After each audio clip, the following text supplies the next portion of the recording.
On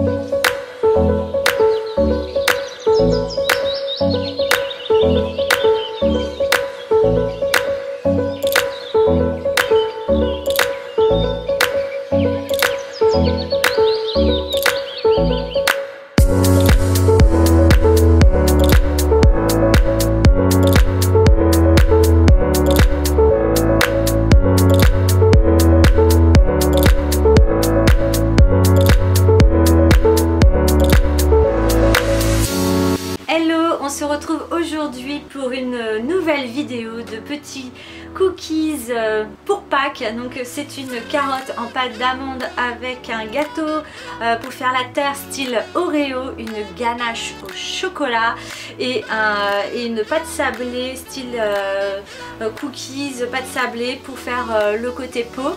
Donc si ça t'intéresse, reste avec moi, c'est parti pour la réalisation de la recette et on se retrouve juste après.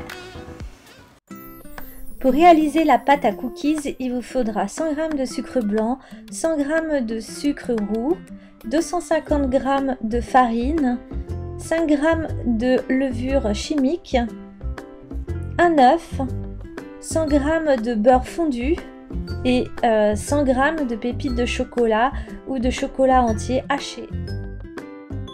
Dans un saladier, on va commencer à mettre les deux sucres, la farine, le bicarbonate de soude alimentaire et je mélange une première fois le tout. Maintenant on passe à la partie liquide de la recette, donc j'incorpore mon beurre fondu ainsi que l'œuf que j'ai battu donc à la fourchette. Donc voilà, je bats mon œuf et ensuite je le mets dans mon saladier.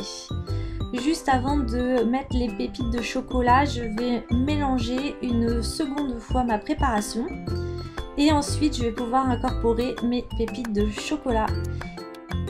Et là, comme vous pouvez voir, je finis de mélanger à la main. C'est plus pratique. Donc je voulais former une grosse boule, mais c'est plutôt une pâte sablée. Donc pour finir, j'ai fait un gros tas que j'ai bien tassé et ensuite j'ai mis un film alimentaire. Donc ça, c'est un film alimentaire que c'est comme une charlotte qu'on met sur la tête pour des teintures. Mais celle-ci, c'est d'une manière alimentaire que j'ai trouvé ça dans le commerce à Monoprix. Ils vendent ça et c'est bien pratique. Je laisse reposer 1 heure au frigo et maintenant nous allons passer à faire des moulages de carottes pendant que la pâte repose. Donc c'est super simple. Là j'ai pris de la pâte d'amande couleur orange pour faire mes carottes. Donc c'est une pâte d'amande qui vient de chez Alice Délices. C'est là où j'achète énormément d'ustensiles de cuisine ou tout ce qui est colorant alimentaire ou pâte d'amande, pâte sucrée, etc. Donc c'est un super magasin. Donc je vais en faire à peu près une bonne douzaine de carottes et donc ça va me servir à la fin à les mettre sur mes cookies. Donc c'est parti, je vous montre un peu le modelage, mais c'est ultra simple à faire. Il suffit de faire des striures à des endroits pour donner vraiment l'effet des carottes que l'on achète. Donc voilà.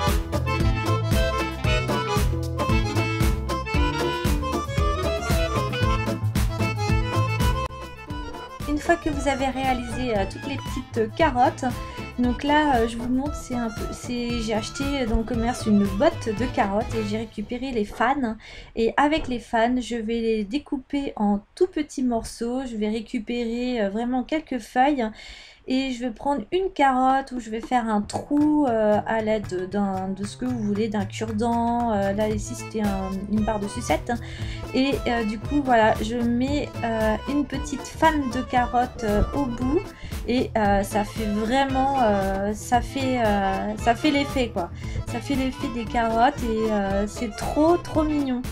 Donc là c'est des toutes petites carottes parce que l'idée c'est que les carottes sortent de la terre, donc c'est pour ça qu'elles sont toutes petites. Voilà le résultat une fois fini. Franchement j'aime trop, on dirait vraiment des petites carottes. Si je vous l'avais pas dit, vous aurez vraiment cru que c'était des mini carottes qu'on achète dans le commerce. Voilà, donc avec de la pâte d'amande, ça fait vraiment l'effet.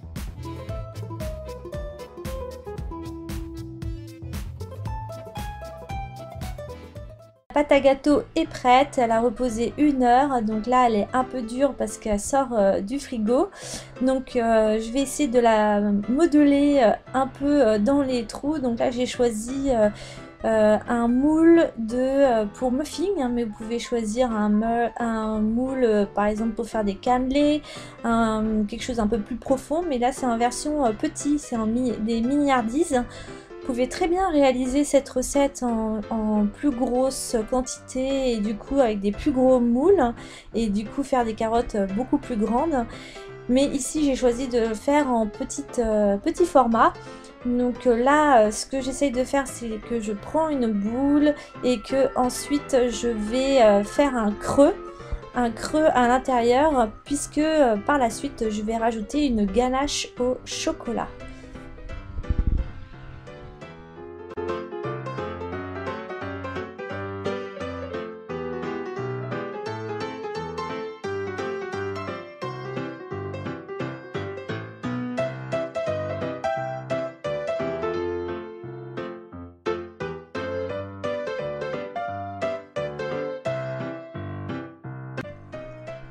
Mes cookies sont prêts à passer au four, donc 200 degrés pour 12 minutes.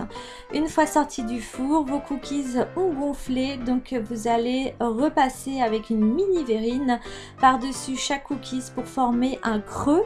Et vos cookies, vous allez les laisser refroidir, et dans le creux, nous allons y mettre la fameuse ganache.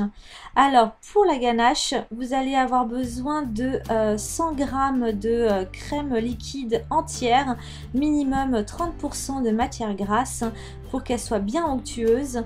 Ensuite, une fois qu'elle est prête, c'est-à-dire une fois qu'elle frémit, vous coupez votre feu, vous mettez l'équivalent de 100 g de chocolat, de carrés de chocolat, donc soit des chocolats en pépites ou des carrés. Vous laissez fondre, et une fois que votre ganache est prête, il suffit de la laisser refroidir et de la mettre dans une poche à douille.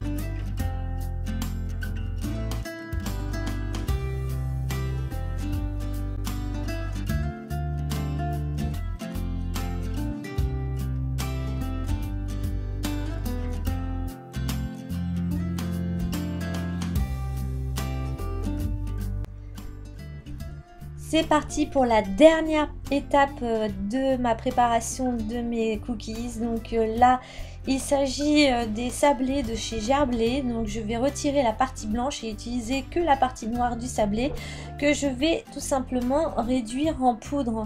Donc vous pouvez prendre l'équivalent de 4 sablés, c'est largement suffisant.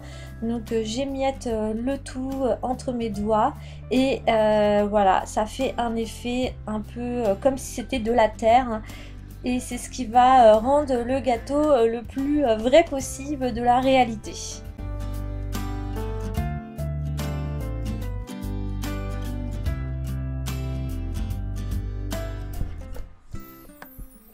On passe maintenant à l'assemblage. Donc j'ai mes cookies, j'ai une petite boîte de présentation, j'ai ma ganache en chocolat, j'ai mes carottes et j'ai mon sablé pour faire la terre. Donc tout est là, il n'y a plus qu'à assembler le tout.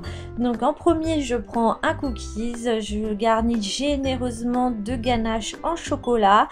Et ensuite je vais mettre l'équivalent de 1 à 2 cuillères à café de sablé pour faire la terre.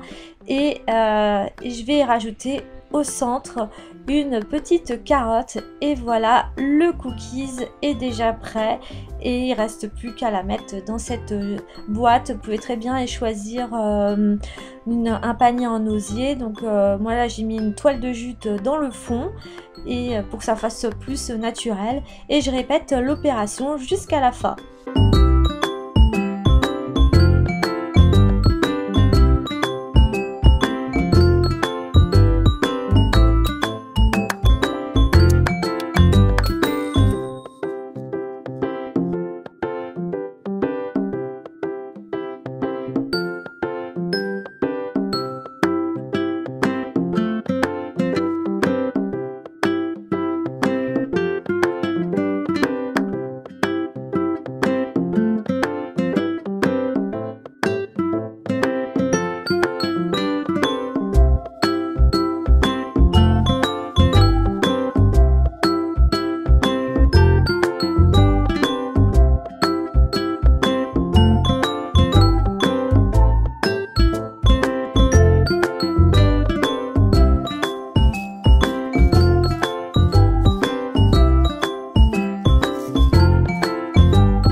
Donc j'espère que cette vidéo t'aura plu. N'hésite pas à mettre un pouce vers le haut, à t'abonner à ma chaîne si ça n'est pas fait, mais aussi en photo tes réalisations sur ma page Facebook et Instagram. Je poste régulièrement des photos et je serai ravie de voir tes réalisations. Sur ce, je te laisse, passe une excellente fête de Pâques avec toute ta famille et tes amis et on se dit à bientôt pour une prochaine vidéo sur la chaîne. Bisous, bye bye.